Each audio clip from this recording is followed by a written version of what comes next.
जिन कारणों से आत्मज्ञान पाया जा सकता है, उससे विपरीत कारणों से संसार में भटकना होता है। तो फिर आखिर ये सच्चे साधन क्या हैं? और यही समझने के लिए, उसकी प्राप्ति के लिए ये गाथा नंबर 9 पर अपना व्याख्यान चल रहा है। अपने माने हुए स्वच्छंद का अभिप्राय, यानी जो तेरी स्वच्छंद रूपी मान्यता है, उसका अभिप्राय, मान, मत का त्याग करने के लिए यहाँ पर बात कही है। भाई, खुद का स्वरूप समझे बिना ये जीव अनादिकालीन दुख भोग रहा है। इसलिए इस शास्त्र के पहले ही पद में ये कहा कि जे स्वरूप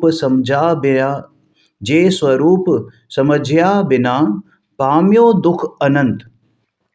जे स्वरूप समझ्या बिना पाम्यो दुख अनंत, समझा व्यूं ते पद नमो श्री सद्गुरु भगवंत। भाई, ये आत्मा अनादि अनंत है और इसे समझे बिना ही आत्मा की अनादि से स्थिति है। इसे समझे बिना ही आत्मा की अनादि से स्थिति है, माने अज्ञान रूप से ये अनादिकाल से ऐसे ही दुख भोगता आ रहा है। इस जीव को जो अनंत दुख है ना, उसका एकमात्र कारण इसका स्वयं का अज्ञान है। क्या है? स्वयं का अज्ञान है। मैंने पूर्व में अनंत दुख भोगे, यह दुख दोष रूप मेरा स्वभाव नहीं है, ऐसा जानकर जो अपने सुख स्वरूप को सद्गुरु महात्म से समझा, तो वह कहता है, अपने सद्गुरु महात्म से समझा से मतलब क्या? कि अपने स्वरूप की महत्ता जिसने जानी, किसके माध्यम से जानी? वस्तु स्वरूप किसके माध्यम से समझा? कि सद्गुरु के माध्यम से समझा। सद्गुरु माने सही अर्थों में तो पंच परमेष्ठी होते हैं, वे ही परम गुरु हैं व्यवहार से, और निश्चय से तेरा आत्मा ही तेरा गुरु है। वो कहते हैं कि समझा व्यूं ते पद नमो श्री सद्गुरु भगवंत। अब वो जो ये वाली गाथा थी और ये गुरु वाली गाथा है, जहाँ पे सद्गुरु का वर्णन किया जा रहा है, इन दोनों गाथा का आपस में संबंध है। क्योंकि स्वरूप समझे बिना दुख दशा पाई है, अनादिकाल से ये दुख दशा पाता आ रहा है। विकारी दशा में, अज्ञान दशा में इस जीव ने अनंत दुख पाया है। वह दुख रहित सुख स्वरूप सद्गुरु ने समझाया है, यानी मैं सद्गुरु के द्वारा उसे समझ पाया हूँ, इस बात को कबूल करता है। मेरा स्वरूप मेरे द्वारा नहीं समझा गया, मेरा स्वरूप मेरे द्वारा ही नहीं समझा गया। देखो, दो चीजें हैं। हमने पहले पीछे पढ़ा ना कि 5 लब्धि पूर्वक सम्यक दर्शन होता है, सम्यक ज्ञान होता है। तो पंच लब्धि में एक निमित्त लब्धि है जिसका नाम है देशना लब्धि, और वो उत्कृष्टतम निमित्त है। भाई, बिना सद्गुरु के शरण में जाए तुझे ज्ञान नहीं हो सकता। हाँ, वो तुझे टॉर्च दिखाएंगे तो भाई चलना तो तुझे ही पड़ेगा। वो तेरे को रास्ता दिखाते हैं, चलना तुझे ही पड़ेगा। लेकिन यदि तुझे रास्ता ही नहीं मालूम हो तो तू चलेगा कहाँ पर? इसलिए यहाँ पर ऐसा कहते हैं कि ये स्वरूप मेरे द्वारा नहीं समझा गया है, बल्कि आपने समझाया है तो मैं समझा हूँ। ऐसा विनय भाव, ऐसा भक्ति भाव अंदर से उमड़ता है अपने गुरु के प्रति। क्योंकि यदि मेरे से ना समझा जा सके ऐसा मेरा तत्व, ऐसा मेरा स्वरूप होता, तो मैं कभी समझ नहीं सकता। देखो, दोनों ही बातें हैं यहाँ पर। आपने समझाया और मेरी समझने की उस समय योग्यता थी। ये दोनों जब मिले, पांचों समवाय पूर्वक ही कार्य होता है, हमने पहले पढ़ा है। तो यहाँ पर मेरा उपादान जागृत हुआ और आपने मुझे समझाया और मेरी समझ में आया। समझ में आया। भाई, मेरी नासमझी के कारण ही अनंत दुख पाए हैं। इस भूल को मिटाने में उपादान मेरी जिज्ञासा, ये उपादान और निमित्त सद्गुरु हैं। समझ में आया? किसी भी कार्य के होने में दो कारण हैं। फिर रिपीट करते हैं, किसी भी कार्य के होने में दो कारण हैं। एक है मूल कारण, जो कहते हैं उपादान, और वो जीव का स्वयं का अपना कारण होता है, अंतरंग कारण है। और दूसरा होता है सहायक कारण, जिसको निमित्त कारण भी कहते हैं। अनंत काल से जो नहीं समझ में आया, उसे समझने वाला मैं स्वाधीन और उपकारी गुरु को भी मैंने माना है। यानी अनंत काल से स्वयं को नहीं समझने के मूलभूत कारण में भी मैं स्वयं, और नहीं समझने के निमित्त कारणों में कुगुरु का संग। इस प्रकार नहीं समझने में ये दो कारण हैं। देखो, मिथ्या ज्ञान के भी मूल कारण दो और सम्यक ज्ञान के भी मूल कारण दो। मिथ्या ज्ञान के मूल कारण तेरी नासमझी, तेरा अज्ञान, तेरा उपादान, सही है। और निमित्त कारण वो कुगुरु का संग, वो कुसंगति, कुशास्त्र, कुदेव, कुधर्म। और सम्यक ज्ञान में मूल कारण तेरा उपादान, अपना उपादान, समझने का भाव, ज्ञान भाव। और निमित्त कारण सदगुरु, सुगुरु, है ना, सच्चे देव शास्त्र गुरु। समझ में आया? सदगुरु का महात्म्य तो मुख्य रूप से है, क्योंकि उपादान तो जागृत। देखो, रुचि के अनुसार, रुचि अनुयायी वीर। जब तू रुचि करेगा तो वो निमित्त अपने आप वहां पर उपस्थित होंगे। लेकिन तुझे कोई गलती समझा जाए फिर क्या करा जाए, और गलती तू समझ ले। सुगुरु के पास जाकर भी कई लोग कुगुरु जैसा व्यवहार करते हैं। जैसे मारीच का एग्जाम्पल लाइव एग्जाम्पल है ना। उनसे ज्यादा उत्कृष्टतम निमित्त साक्षात तीर्थंकर, उनके घर के दादा वहां पर खड़े हैं, वहां बैठे हैं, वो बता रहे हैं, तब भी उसकी समझ में नहीं आया, क्योंकि अंदर उपादान जागृत नहीं था। उत्कृष्टतम निमित्त थे, लेकिन अब वो निमित्त कौन से निमित्त बन गए? उसको बिगड़ने में, उसका भव बिगड़ना था तो उसमें वो निमित्त बन गए। समझ में आया? मैं अनंत काल से अपना शाश्वत सुखपद नहीं समझ पाया हूं। ऐसा समझने वाले को अपूर्व तत्व समझना है। जिसको अपनी गलती का भान होता है ना, वही गलती सुधार सकता है। जिसको अपनी गलती की स्वीकृति होती है, वही अपनी गलती सुधार सकता है। और जिसको अपनी गलती ही भाषित ना हो, अपराध भाषित ना हो, तो भाई वो अपराध कैसे स्वीकार करे, कैसे सुधरे? उसे समझने के लिए खुद की पात्रता चाहिए। जिसे वह पात्रता हो, उसे वह अपनी योग्यता अनुसार, अपने उपादान के अनुसार, अपने पुरुषार्थ के अनुसार बाहर के सहयोगी कारण आ मिलते हैं। अपनी शुद्धता प्रकट करने के लिए अपनी सहज शक्ति प्रत्येक क्षण शक्ति रूप में मेरे में अभी के अभी उपस्थित है।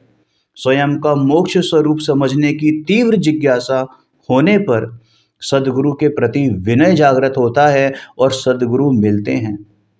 खुद को स्वयं अपने आत्मा द्वारा समझा है, फिर भी नम्रता पूर्वक विनयवंत होकर स्वतंत्र होकर कहता है, हे जगत गुरु, हे जगबंधु दीनानाथ, हे प्रभु, हे तीन लोक के नायक, प्रभु आपने एक गायक बताया, तिहु लोक में नाथ अनुपम जताया।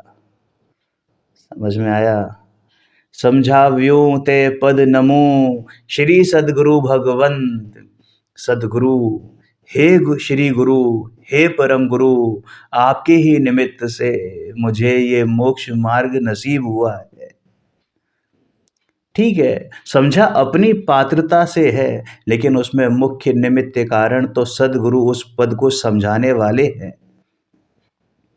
हाँ, ये बात उतनी ही सच है कि भाई अगर अपना पुरुषार्थ जागृत ना हो तो भैया वो सदगुरु भी सदगुरु का काम नहीं करेंगे, वो निमित्त नहीं बनेंगे। खुद का पुरुषार्थ करने वाला विनयवंत है, स्वच्छंदी नहीं है। इस प्रकार अपनी सहज स्वतंत्र शक्ति से खुद ने अपनी पात्रता पाई है, फिर भी सदगुरु का बहुमान करता है। यही तो सत्य पात्रता की निशानी है। यह परम पद नहीं पा सकने के कारण पहले बता चुके हैं। बाह्य क्रिया, मोह, शुष्क ज्ञान, भाई इनसे उत्पन्न होने वाला शुभ भाव भी बेकार है, निज गुण नहीं है। फिर भी उसे कोई साधन मान लेता है। पुण्य आदि बंध भाव आत्मा को लाभ करने वाले नहीं है, उसमें कोई उनमें सुख की मान्यता मान लेता है। कोई क्रिया जड़ है, कोई स्वेच्छाचारी जिनेश्वर भगवान की आज्ञा के बजाय रागादि कषाय की उपासना करता है और इससे विपरीत शुष्क ज्ञानी शास्त्र के शब्द मन में धारण करके रख लेता है। कषाय, प्रमाद, राग आदि आसक्ति की कमी तो करता नहीं है और ऊपरी ऊपरी तौर पर सिर्फ बातें बातें बातें करता है। ऐसे स्वच्छंदी स्वयं को मोक्ष मार्ग में स्थित मानते हैं, इनका भी यहाँ पर निषेध किया है।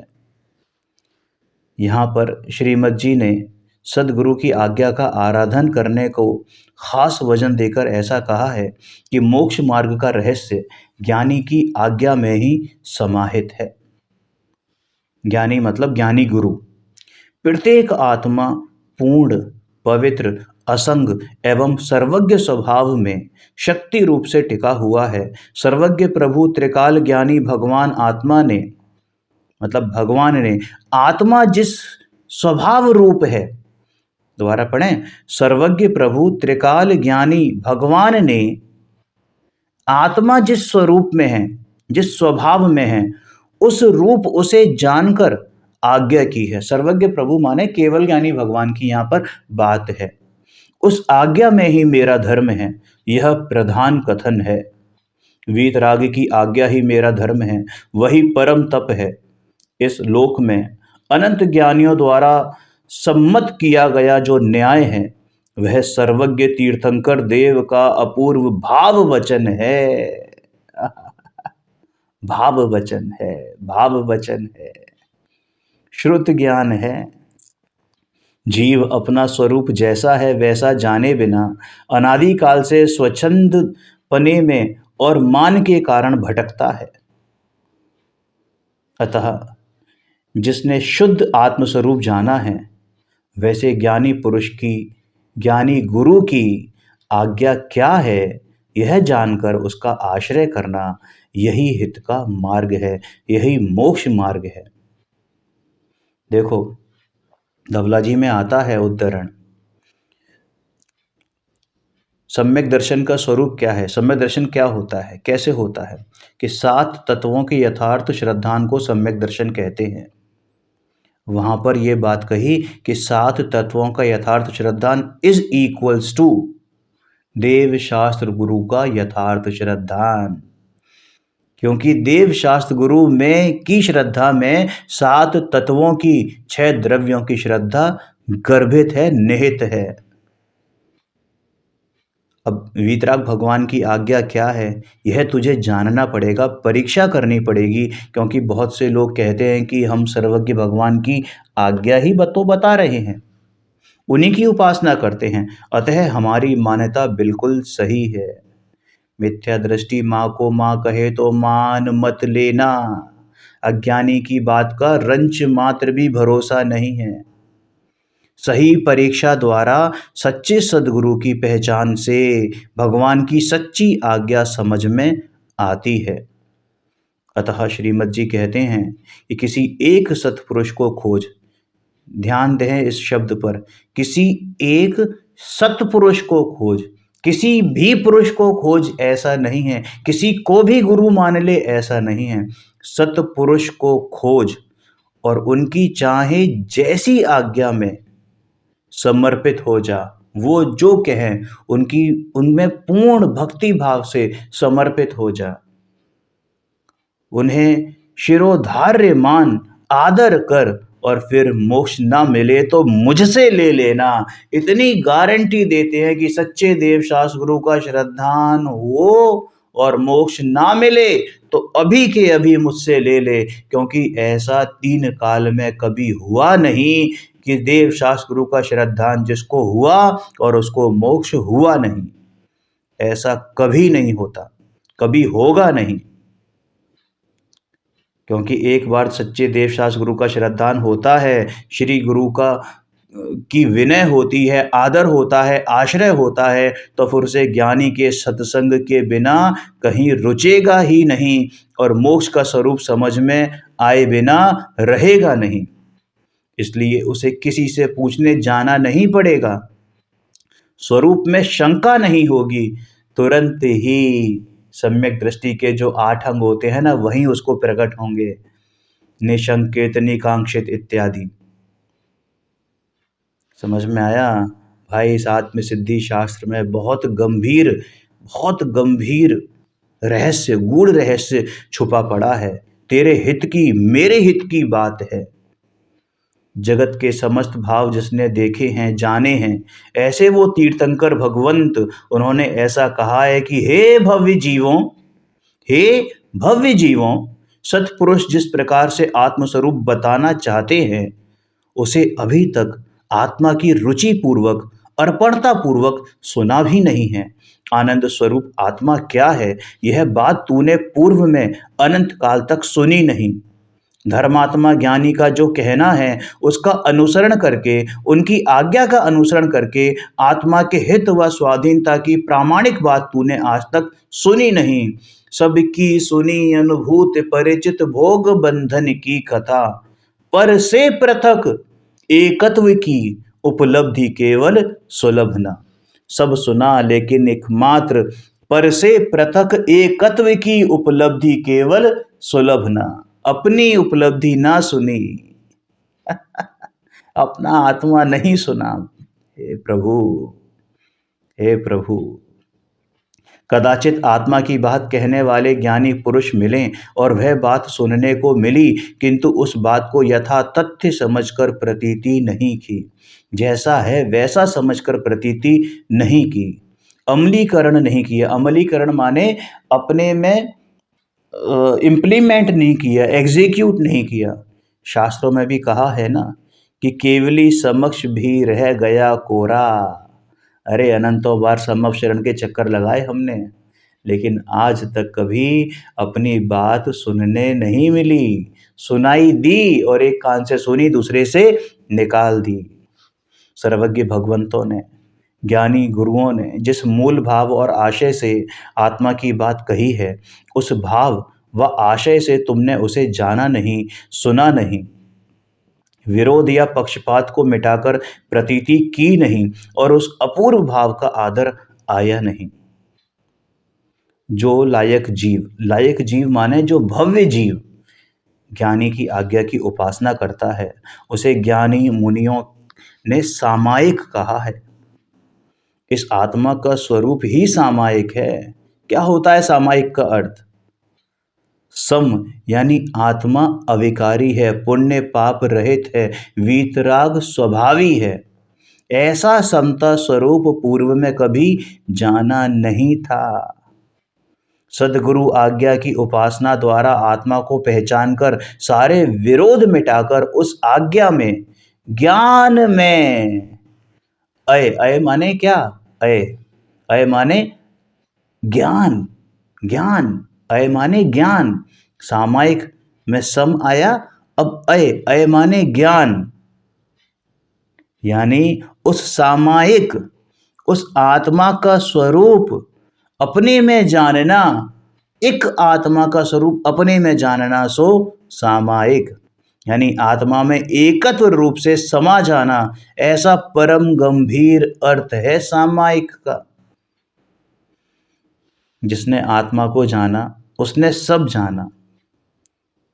तीनों लोक के त्रिकाल भाव आत्मा के यथार्थ भान में, सहज स्वरूपी गायक के सामर्थ्य में जानने में आ जाते हैं और परम संतोष प्रकट होता है।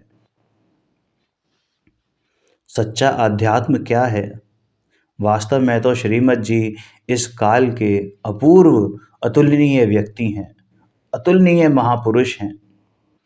पंथ या संप्रदाय का पक्षपात छोड़कर मध्यस्थता पूर्वक, सरलता पूर्वक कोई सोचेगा तो उसे उसमें विरोध नहीं दिखेगा।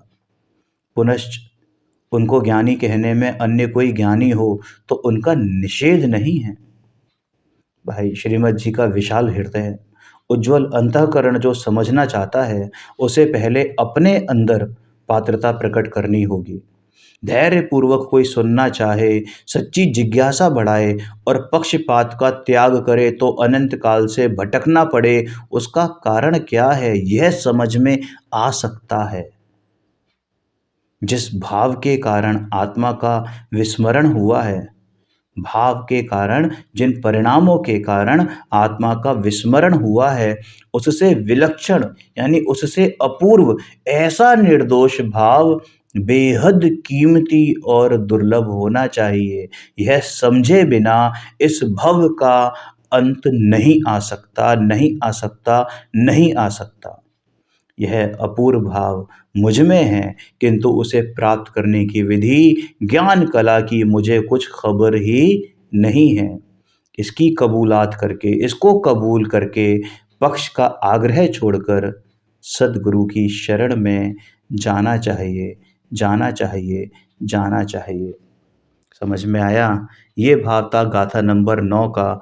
लेकिन अब यहाँ पर एक प्रश्न खड़ा होता है कि आपने सद्गुरु की महिमा बताई, आत्मार्थी को क्या करना चाहिए ये बताया, लेकिन आप ये तो बताइए कि सद्गुरु कहें किसे?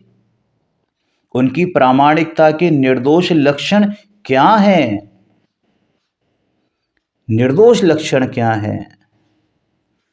तो इस संदर्भ में गाथा नंबर 10 का उदय होता है। श्रीमद जी कहते हैं, आत्मज्ञान समदर्शिता विचरे उदय प्रयोग।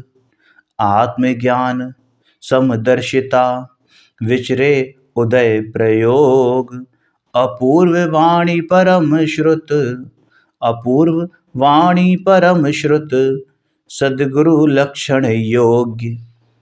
आत्मज्ञान समदर्शिता विचरे उदय प्रयोग। अपूर्व वाणी परम श्रुत, सद्गुरु लक्षण योग्य। है ना? सबसे पहले क्या कहा? उत्तम, उत्तम, कि जिसमें परम अध्यात्म दशा प्रत्यक्ष है वे परम उपकारी हैं, लेकिन जिसे आत्मज्ञान नहीं है वह दूसरों को क्या समझा सकता है? अरे भाई, ये तो अरूपी, अतीन्द्रिय, लोकोत्तर मार्ग है। आत्मा अनंत आनंद की खान, ज्ञान का घन पिंड, बेहद अनंत सुख स्वरूप है। ऐसा जिसने जाना और वेदन किया ही नहीं है, ऐसा अंधा व्यक्ति दूसरे को क्या तिरा सकेगा? इसलिए कहा है कि आत्मज्ञान में जिनकी स्थिति है, क्या लिखा है? आत्मज्ञान समदर्शिता, सम्यक दर्शन ज्ञान, और विचरे उदय प्रयोग। विचरे का मतलब चरण करना, यानी जो सम्यक रत्नात्रय के धारी हैं, सम्यक दर्शन, सम्यक ज्ञान, सम्यक चारित्र, ये तीनों आ गए इसमें। समझ में आया? आत्मा अनंत आनंद की खान, ज्ञान का घन पिंड, अनंत सुख स्वरूप है। ऐसा जिसने जाना और वेदन नहीं किया वो दूसरे को क्या मार्ग दिखाएगा? इसलिए कहा है कि आत्मज्ञान में जिनकी स्थिति है वह शुभ अशुभ, राग द्वेष, ममता, परिग्रह आदि पर भाव की इच्छा से जो रहित हैं, पुण्य पाप, राग द्वेष, देह आदि की प्रतिकूलता अनुकूलता के प्रति जिन्हें संभाव वर्तता है, उनको अंतर के स्वभाव से अंदर में, अपने अंदर में पवित्र निर्दोष ज्ञान ज्योति प्रकट होती है और हमेशा निर्दोष आनंद में, आत्मज्ञान में रहते हैं। यह प्रथम लक्षण है सद्गुरु का। यह प्रथम लक्षण है सद्गुरु का। शास्त्र का या अमुक जाति का इतना ज्ञान होना चाहिए, इतना अभ्यास होना चाहिए, इतनी उम्र होनी चाहिए, इतना क्रिया वाला होना चाहिए, इतना पुण्यशाली होना चाहिए और इससे आत्मधर्म होगा, ऐसा नहीं कहा है। किंतु ज्ञान स्वरूप समझ का तत्व और जो असहाय स्वाधीन होता है, उस पूर्ण ज्ञान स्वरूप की समझ जो शक्ति स्वरूप है, उसका भान होने पर आत्मा जैसा है वैसा समझ में आता है और उसे समझाने वाले वही वास्तव में आत्म ज्ञानी है। पूर्व में अज्ञान द्वारा पर भावों से, पर निमित्त से कल्याण होगा ऐसा माना था, जो कि भव भव भव भवावली का है ना, भव की ये जो चेन बनी है, भव की जो जो कड़ियां बनी हैं उसका कारण बन गया।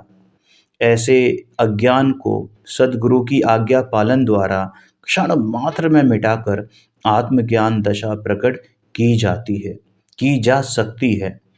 पर निमित्त से ज्ञान हुआ ऐसा नहीं, किंतु दीपक के द्वारा दीपक प्रज्वलित होता है। इस न्याय से आत्मा अपने प्रकट पुरुषार्थ द्वारा और ज्ञानी के निमित्त से स्वयं आत्मज्ञान प्रकट करता है। इसमें कोई पक्ष की बात नहीं आई कि इसी से प्रकट होगा, किंतु सद्गुरु की आज्ञा को सही रूप से पहचान कर पूर्ण अखंड पद सर्वज्ञ परमात्मा वीतराग स्वरूप देव गुरु धर्म है, उनका यथार्थ स्वरूप जो जानता है वह अपना स्वरूप जानता है। अतः वहाँ शुभाशुभ क्रिया, राग द्वेष, हर्ष शोक, साता असाता इन सब विभावों की नास्ती है। ऐसी ज्ञान की महिमा है। आत्मज्ञान की पवित्र दशा की जहाँ प्राप्ति है, वहाँ परभाव की, पराधीनता की नास्ती है, यानी निषेध है। मैं पर से भिन्न पूर्ण आनंद स्वरूप कृत्य हूँ, अतीन्द्रिय आनंद का धारी हूँ, अतीन्द्रिय ज्ञाता हूँ, अनंत ज्ञान स्वरूप का भंडार हूँ। ऐसा निर्णय करने पर उसके सिवा जो अन्य रागादि भाव, पुण्य पाप, देह आदि की क्रिया, उन सब का उसमें अभाव हुआ है, सहज अनादर हुआ है। सहज स्वतंत्र ज्ञान गुण की अस्ति माने आवश्यक रूप से परभाव की नास्ति हुई है। सहज स्वतंत्र ज्ञान गुण की अस्ति माने आवश्यक रूप से, अवश्य ही परभाव की नास्ति हुई है। आत्मा ज्ञान मूर्ति है, ऐसा भान होने पर निंदा स्तुति, शत्रु मित्र, हर्ष शोक, इष्ट अनिष्ट के जो दो पहलू पूर्व में थे वे सब मिट गए हैं। कोई तेरा अपमान करे, तुझे गाली दे, तुझे गोली मारे, फिर भी पलट कर जवाब नहीं देना। और ये बात जबरदस्ती नहीं, सहज भाव से होती है कि ये गोली और गाली दोनों मुझे नहीं दी जा रही हैं। देखो, इमोशंस को कंट्रोल करना ये जैन दर्शन नहीं सिखाता। इमोशंस वो आए नहीं, वो भाव ही ना आए कि ये मुझे गाली नहीं दे रहा है, ये मुझे गोली नहीं मार रहा है। अरे गाली और गोली का जवाब तो कई ऐसे अन्य मती भी नहीं देते हैं, जो बहुत मंद लेशिया वाले जो होते हैं, जो शुभ लेशिया वाले जीव होते हैं, वो नहीं देते हैं। लेकिन उनको वस्तु स्वरूप नहीं खबर है। वस्तु स्वरूप समझकर ये भान में आए, ये ज्ञान में आए कि ये गाली मेरे लिए नहीं थी, क्योंकि मैं तो गाली से परे हूँ।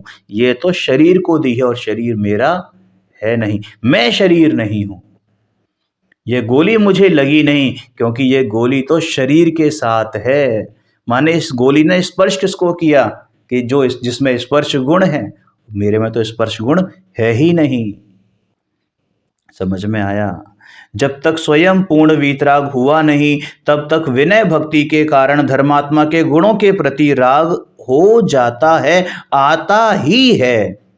देव गुरु धर्म का बहुमान होता ही है, फिर भी मानता है कि मेरा पूर्ण अरागी स्वरूप ही एकमात्र उपादेय है।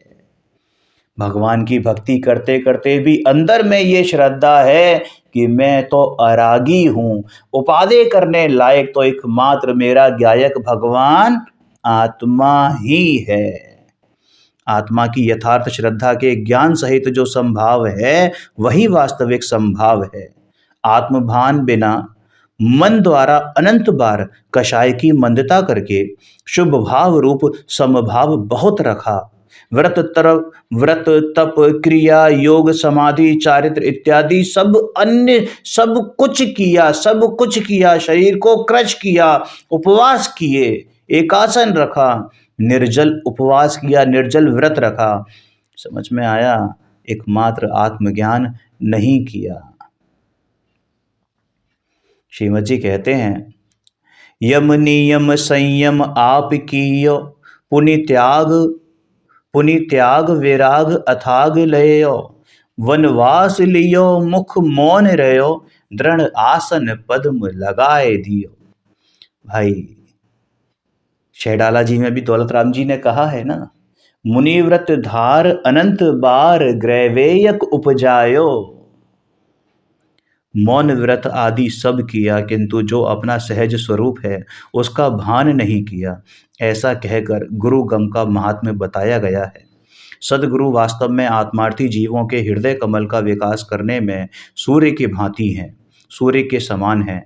आत्मज्ञान में जिनकी स्थिति है, जो आत्मज्ञान में लीन रहते हैं, विषय कषाय मान कामना पूजा आदि इच्छाओं से जो रहित हैं, मात्र पूर्व में उत्पन्न हुए मन वचन काय के योग से और पूर्व कर्म के उदय अनुसार जिनका विचरण है, आहार पान आदि क्रियाएं बाहर से दिखती हैं, किंतु अंतरंग में जिन्हें इच्छा नहीं है, निशंकित निकांक्षित अंग जिन्हें वरत रहा है, उनकी अपूर्व वाणी मुमुक्षु भगवान आत्मा को छू जाती है, उस मुमुक्षु जीव को छू जाती है।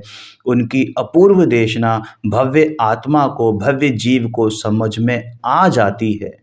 यहाँ पर वाणी योग वाले सदगुरु की व्याख्या की है। यहाँ पर सिद्ध परमेष्टि की या मूक केवली की बात नहीं है। यहाँ पर आप पंच परमेष्टि में आप आचार्य उपाध्याय साधु जो आपको ज्ञान देते हैं, और साथ में अरिहंत केवली मूल रूप से तीर्थंकर भगवंत जो अपनी दिव्य देशना के द्वारा आपको ज्ञान देते हैं। इससे जिन ज्ञानी के पास वाणी योग ना हो, ऐसे धर्मात्मा के साथ अन्याय करने की बात नहीं है, अरे वो तो गुरु ही नहीं है, ऐसी बात नहीं है भाई। देखो अरिहंत तो अनंत है ना, अनंत अरिहंत हुए हैं, लेकिन हमें वाणी किसकी प्राप्त हुई कि वाणी हमें तो तीर्थंकर भगवंतों की मुख्य रूप से प्राप्त हुई है। समझ में आया? तो उन तीर्थंकर भगवंतों की वाणी जो हमें प्राप्त हुई, जो हम शास्त्र पढ़ रहे हैं, जो गुरुओं ने हमें बताई, वो उन्हीं की वाणी है, तीर्थंकर भगवंतों की वाणी है, इसलिए उनका बहुमान आता है। लेकिन इसमें ऐसा नहीं है कि हमने बाकी केवलियों को नकार दिया। वो बहुमान तीर्थंकर का भगवान महावीर की पूजा में अनंत सिद्ध, अनंत अरिहंत, अनंत तीर्थंकर भूत भविष्य और वर्तमान के सभी गर्भित हो जाते हैं। समझ में आया? यहाँ पर तो मुख्य रूप से अपूर्व वाणी वाले सदगुरु की बात की है कि जिनकी वाणी अज्ञानी की वाणी से स्पष्ट रूप से भिन्न मालूम होती है। जिस भाव से भटकना हो, ऐसे उल्टे भाव वाली वाणी के मुकाबले भव से मुक्त कराने वाले परम प्रभावक सत्पुरुष की वाणी कुछ और ही होती है। खुद का स्वरूप क्या है ये हमने भी समझा था, उसके क्या क्या लक्षण हैं, यह समझने के लिए मताग्रह और मान छोड़कर सदगुरु की शरण ले तो परमार्थ को जाएगा, परमार्थ को प्राप्त करेगा। अनादि से बाह्य लक्षण पर भाव के मिश्रण वाले लक्षण से आत्मा को अज्ञान रूप माना है, इसलिए निज स्वरूप जैसा है वैसा जाना नहीं है। अतः पर द्रव्य पर भावों से भिन्न निर्बाध रूप से आत्मा का सच्चा लक्षण गुरु गम से समझना चाहिए। निर्दोष लक्षण उसे कहें जो पदार्थ में तीनों काल अभिन्न रूप से प्रवर्तमान रहे, अभिन्न रूप से प्रवर्तमान रहे। भगवान ऋषभदेव की बात में, भगवान अजितनाथ की बात में, भगवान नेमिनाथ की बात में, भगवान पार्श्वनाथ की बात में, भगवान महावीर स्वामी की बात में, सीमंदर आदि 20 तीर्थंकरों की बात में, अनंत तीर्थंकरों की बात में, भगवान बाहुबली की बात में, रामचंद्र जी की बात में, हनुमान जी की बात में, आचार्य भगवान धरसेन की बात में, भद्रबाहु श्रुत केवली की बात में रंच मात्र भी अंतर नहीं होता। रंच मात्र भी, अणु मात्र भी अंतर नहीं होता। रंच भी बड़ा हो जाता है, इसलिए मैंने कहा अणु मात्र भी अंतर नहीं होता, नहीं होता, नहीं होता। समझ में आया? भाई ये निर्दोष लक्षण उसे कहा जाता है कि जो पदार्थ में तीनों काल अभिन्न रूप से प्रवर्तमान कहें। देखो दोष तीन तीन प्रकार के दोष कहे हैं आगम में। तीन प्रकार के दोष होते हैं जिन्हें हम लक्षणाभास भी कहते हैं। तीन दोष कौन कौन से? अतिव्याप्ति, अव्याप्ति और असंभव। तो इन तीन दोषों का भाव अगर हमें समझ में आए तो हम समझ पाएंगे कि निर्दोष लक्षण क्या है। ठीक है, आत्मस्वरूप का निर्दोष लक्षण सद्गुरु द्वारा जाना जा सकता है। अतः सद्गुरु के लक्षण इस 10वीं गाथा में कहे हैं।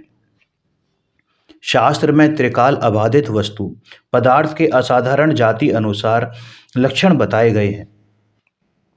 जाति कौन सी है पदार्थों की? 2 जाति के द्रव्य हैं, मात्र 2 जाति के द्रव्य। मात्र से मतलब 6 जाति के द्रव्य हैं, ये बात तो बिल्कुल सही है, लेकिन उनको फिर से फर्दर 2 कैटेगरीज में डिवाइड किया गया। एक है जीव पदार्थ और दूसरा है अजीव पदार्थ। जीव में एकमात्र जीव द्रव्य आता है और अजीव पदार्थ में पुद्गल, धर्म, अधर्म, आकाश और काल, यानी जो जीव नहीं है वो सब आ गए। जीव कौन? आत्मा। आत्मा कौन? कि जिसका लक्षण है ज्ञान चेतना, जिसका लक्षण है चेतना। उपयोग जीव ने निर्बाधपना जिस प्रकार से है उस प्रकार से जाना नहीं है, इसलिए अनादि से स्वयं को अज्ञानवश राग, द्वेष और मोह भाव में विपरीत गुण वाला माना है, किंतु उसे उस भूल का पता नहीं है। सच्चे तत्व स्वरूप को भूलकर विपरीत लक्षण माना था, वह सद्गुरु के द्वारा समझ में आया है। ऐसा पहली गाथा में आया था। जिस प्रकार आत्मा को चेतना लक्षण द्वारा अन्य सब पदार्थों से भिन्न किया जा सकता है, उस प्रकार सद्गुरु के लक्षण जानने से उनकी पहचान हो सकती है। अतः उनके लक्षण इस गाथा में कहे गए हैं। इनमें पहला लक्षण आत्मज्ञान है, यानी सम्यक ज्ञान है। माने राग, द्वेष, इच्छा, ममता रहित होकर वस्तु का यानी अपना और पर पदार्थों का यानी स्वयं पर का ज्ञान जैसा है वैसा यथार्थ जानना, यह है सम्यक ज्ञान। राग, द्वेष, हर्ष, शोक को अपना ना जानकर, अपना ना मानकर ऐसे ज्ञान स्वरूप का बोध होता है, यह है। प्रथम परज्ञों में एकत्वपना होता था, पहले परज्ञों में भटकता था, उससे छूटकर हर्ष शोक रहित अरागी रूप पूर्वक स्वस्वरूप में निज स्वरूप में स्वयं सन्मुख होना, उसका नाम है सम्यक ज्ञान।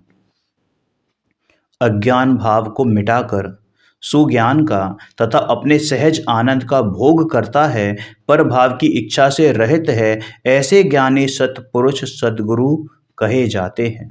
यह निर्दोष लक्षण है। निर्दोष सुख निर्दोष आनंद लो जहाँ से प्राप्त हो। कहाँ से प्राप्त होगा? सद्गुरु के आश्रय से प्राप्त होगा। उस निर्दोष व्यक्ति के आश्रय से प्राप्त होगा, उस निर्दोष गुरु के आश्रय से प्राप्त होगा, निर्दोष नर के आश्रय से प्राप्त होगा। पुण्य पाप संसार विषय आदि में ममत्व नहीं है, इच्छा नहीं है, क्षोभ नहीं है, आत्मा राग द्वेष का कर्ता नहीं है, हर्ष शोक का भोक्ता नहीं है। ऐसी निर्दोषता वही समदर्शिता है।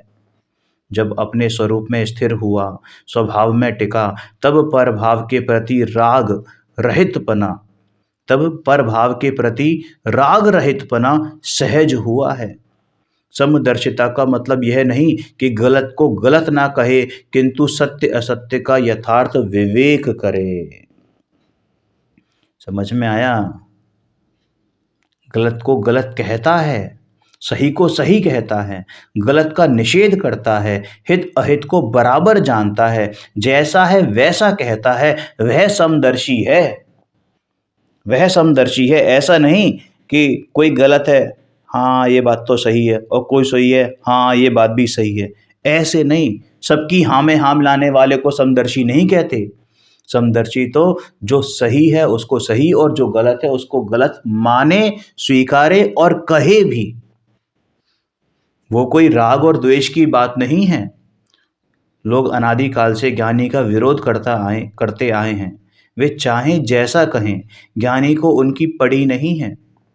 लोग उल्टे न्याय के साथ सच्चे न्याय धर्म का समन्वय करते हैं, वह उल्टी दृष्टि है। सही व गलत तीन काल में कभी एक हो नहीं सकते। जिसकी बुद्धि पक्षपात वाली है, उसके शास्त्र में, उसके कथन में दोष होंगे ही, किंतु ज्ञानी यथार्थ रूप से निर्बाध न्याय पूर्वक वस्तु का स्वरूप जैसा है वैसा जानता है, कहते हैं। जो जानते हैं वो कहते हैं, जैसा जानते हैं वैसा ही कहते हैं। ज्ञानी तो बेधड़क निर्भय होकर सत्य की प्ररूपणा करता है। अरे स्वयं गुरुदेव, क्या भय था उन्हें, क्या भय था। अरे मुखपट्टी उतारने में क्षण भर नहीं लगाया उन्होंने, एक समय मात्र नहीं लगाया। उनको क्या भय था।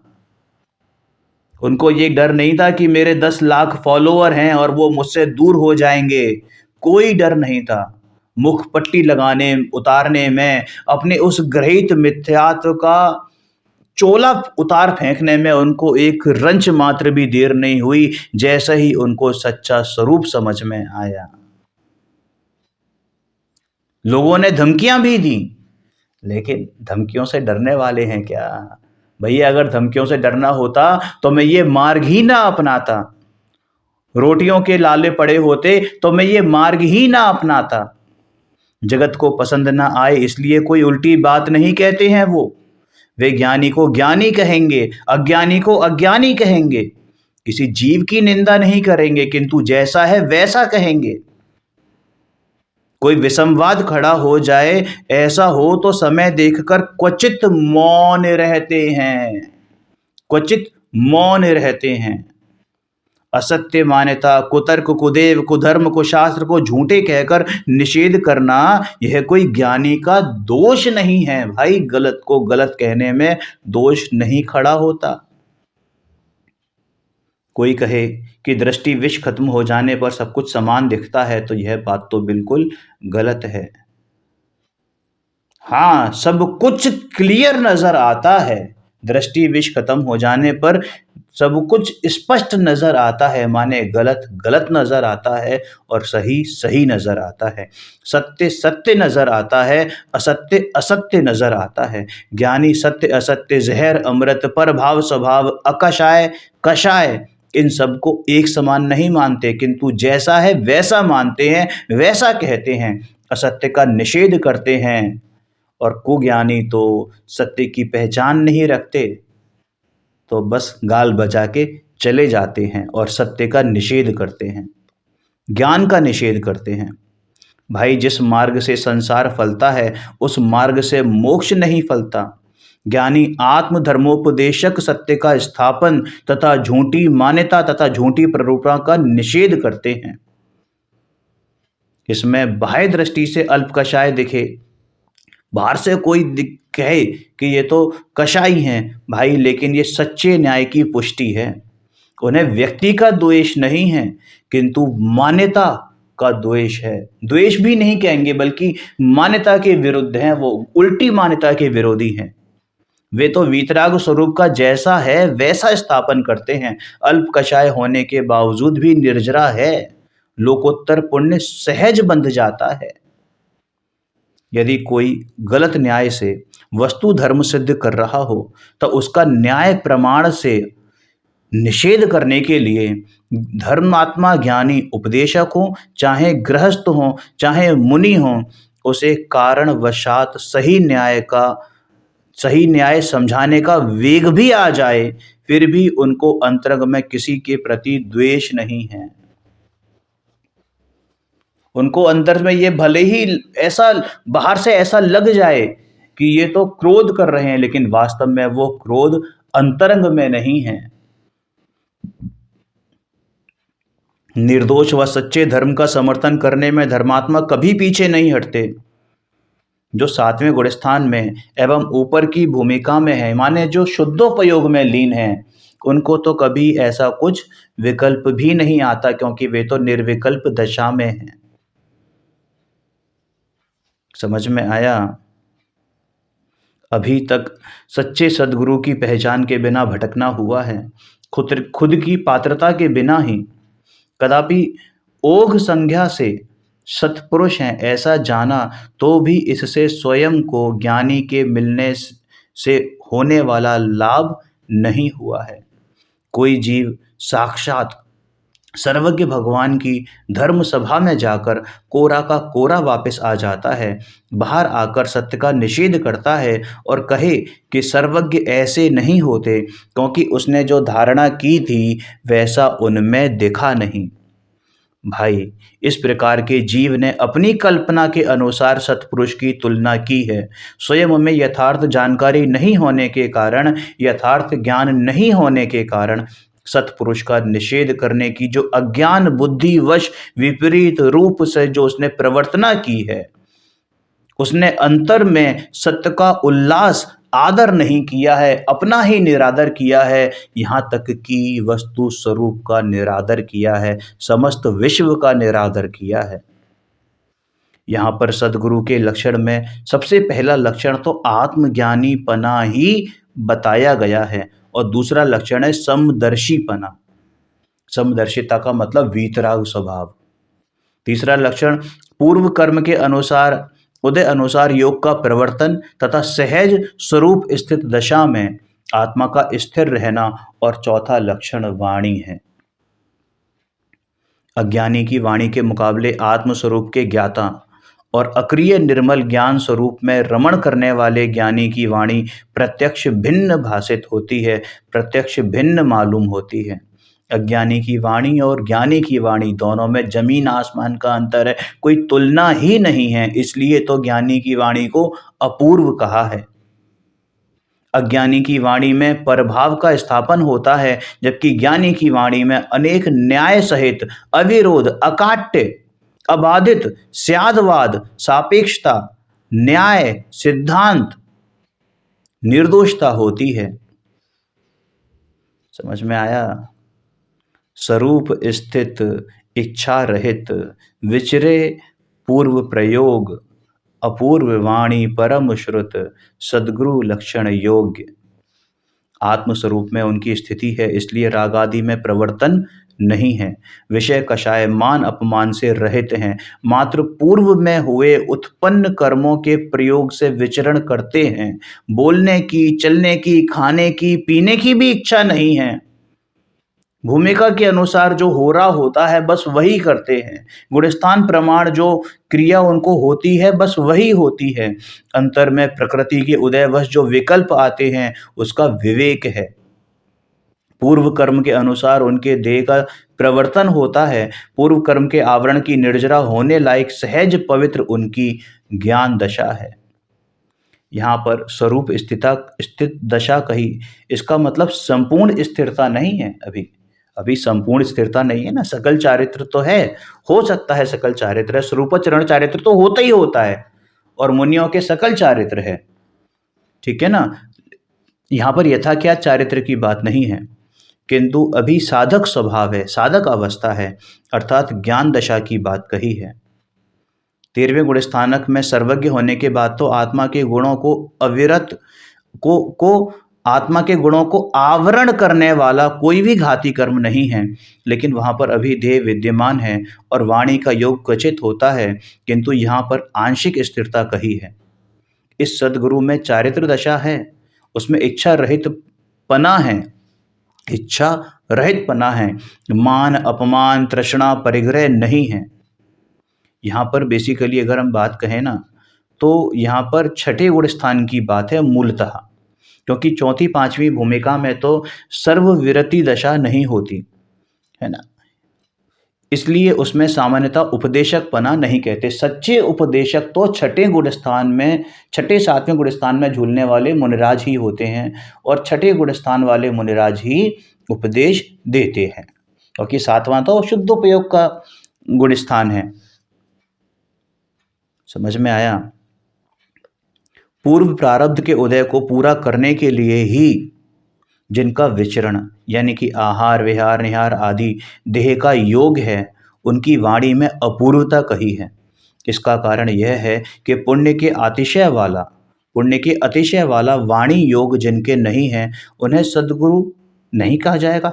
ऐसा नहीं है, किंतु यहाँ पर किसकी मुख्यता है उस बात को यहाँ पर बताते हैं कि भाई कोई बोल नहीं रहा, कोई मुनि बोल नहीं रहा, तो उसको हम सद्गुरु नहीं माने। मूक केवली होते हैं, कई मूक मुनिराज होते हैं, मौनी मुनिराज होते हैं, वो कुछ भी नहीं बोलते, दीक्षा लेने के बाद कुछ नहीं बोलते, कोई उपदेश नहीं देते, तो क्या उनको गुरु नहीं माने कि भाई उनकी बात यहाँ पर नहीं है। यहाँ पर तुझे जो निमित्त हैं उनकी बात है, तेरे निमित्त कारण जो हैं उनकी बात है। उपदेशक गुरु के लक्षण क्या हैं उनकी बात है। अब देखो सुनो, शिवभूति मुनिराज का दृष्टांत देते हैं। ऐसा कहा जाता है कि उनका क्षयोक्षम, उनकी प्रज्ञा बहुत मंद थी, फिर भी आत्मभान तो पूरा पूरा था। उनके गुरु ने उपदेश दिया था, माँ तुष माँ रुष। माँ तुष का मतलब किसी से संतुष्ट नहीं होना, माँ रुष का मतलब किसी के प्रति द्वेष नहीं करना। तो गुरु के उस उपदेश का भाव ये था कि विकल्प भी नहीं करना, यानी शुभाशुभ राग की वृत्ति में भी नहीं जुड़ना, पूर्ण कृत्य शुद्ध अविकारी स्वरूप में तनिक कम का लक्ष्य भी नहीं करना, माने संतुष्ट नहीं होना। जब तक पूर्ण वीतराग स्वरूप समझ में ना आ जाए, उसमें स्थिरता ना हो जाए, तब तक संतुष्ट नहीं होना। उपाधि भाव में संतुष्ट नहीं होना। इस बात को वो ठीक प्रकार से समझे हुए थे, इसलिए अंदर में अविकारी पवित्र सहज आनंद दशा प्रकट हुई थी। फिर भी मातुष माँ रुष ऐसे दो शब्द जो गुरु ने दिए थे, इनका भाव उनको भाव भाषण था, ये शब्द उनको याद नहीं थे। उनके पास वाणी का बहुत भयंकर वाला योग नहीं था कि वाणी उनकी बहुत निकल रही हो, जिससे कि आत्मा का अनेकांत स्वरूप दूसरों को समझा सकें। उनके पास उस प्रकार की वाणी का उदय नहीं था। फिर भी कोई विपरीत तत्व का प्रतिपादन करे तो वह उसकी नहीं माने। किसी भी प्रकार के कर्म संयोग में क्षोभित नहीं होते थे, शोभित नहीं, क्षोभ नहीं करते थे। ऐसी पवित्र व निशंक स्थिरता अभिप्राय में थी, उनकी मान्यता में थी। भाई वे भी सत्पुरुष हैं, सत्पुरुष ही हैं, भले ही उन्होंने किसी एक भी जीव को वाणी के माध्यम से ना समझाया हो, लेकिन स्वयं का अभिप्राय अति निर्मल है, इसलिए सत्पुरुष ही हैं। ऐसा नहीं समझना कि सुंदर देह, सुंदर वाणी या बाहर से पुण्य प्रकृति अच्छी हो तो ज्ञानी कहे जाएंगे। ज्ञानी के पास यदि ऐसा योग नहीं भी हो, घड़े में दीपक रखा हो और अन्य लोग उसका लाभ ले सकें, किंतु घड़े में यदि छेद हो तो समीप आने वाला दीपक का लाभ ले सकता है। इस प्रकार ज्ञानी सत्पुरुष को वाणी का योग रहता है। उनके निमित्त से बहुत से आत्मार्थी जीवों पर आत्मबोध का उपकार होता है। इसलिए अपूर्व वाणी योग वाले सद्गुरु को लक्ष्य में रखकर यहाँ पर बात कही गई है। वचन का अतिशय होना यह तो पुण्य योग है। वाणी मधुर हो, भाषा शैली क्रमबद्ध चले, यह पुण्य प्रकृति के कारण से होता है। तेरा खुद का उपादान उसमें कुछ नहीं करे, क्योंकि ये तो जड़ की क्रिया है। सुस्वर दुस्वर है ना, ये सब क्या है, ये तो जड़ की क्रिया है। यश प्रकृति अपयश प्रकृति ये जड़ है, तेरा नहीं है इसमें, है ना। उसमें भी उत्कृष्ट अतिशय जिनकी वाणी में होता है, ऐसा अलौकिक पुण्य भाव तो तीर्थंकर केवली भगवान को ही होता है। किंतु इस पुण्य भाव की आत्मा के गुण के खाते में खतौनी नहीं करनी चाहिए, ना ही खतौनी होती है और करनी भी नहीं चाहिए। शेर पास में आकर बैठे और पुण्य तथा आयुष्य ना होवे तो निर्दोष साधु को भी वो शेर फाड़कर खा जाता है। लेकिन यदि बाहर से पुण्य अधिक होवे तो उससे परीक्षा नहीं होती, किंतु गुण से परीक्षा होती है। खुद की प्रज्ञा विशेष से स्वयं के प्रति विशेष भाव हुआ हो तो वह पुरुषार्थ का कारण है। श्री गुरु के बोध को समझने वाले जीव को उपकार होता है तब निश्चय से उसका स्वयं का पुरुषार्थ है। वचन का योग मिलना यह तो पूर्व प्रारब्ध है। क्या है? पूर्व प्रारब्ध है। ज्ञानी का उपकार मानने वाला उपचार से अपने गुणों के प्रति बहुमान का निक्षेप ज्ञानी में करता है। एक होए त्रय काल मां परमारथ का पंथ, यानी ज्ञानी का हेतु आत्मा को विरोध रहित समझने का है।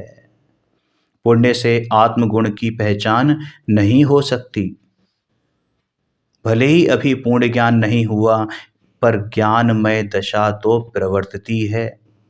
फिर भी यदि बाहर से पुण्य कर्म का योग किसी ज्ञानी को ना दिखे, तो इसके कारण अंतर से भी किसी ज्ञानी का अनादर ना हो जाए, इस बात का पूर्ण रूप से ध्यान रखना चाहिए, लक्ष्य में रखना चाहिए।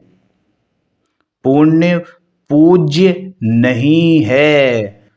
फिर से, पुण्य पूज्य नहीं है, किंतु गुण पूज्य हैं।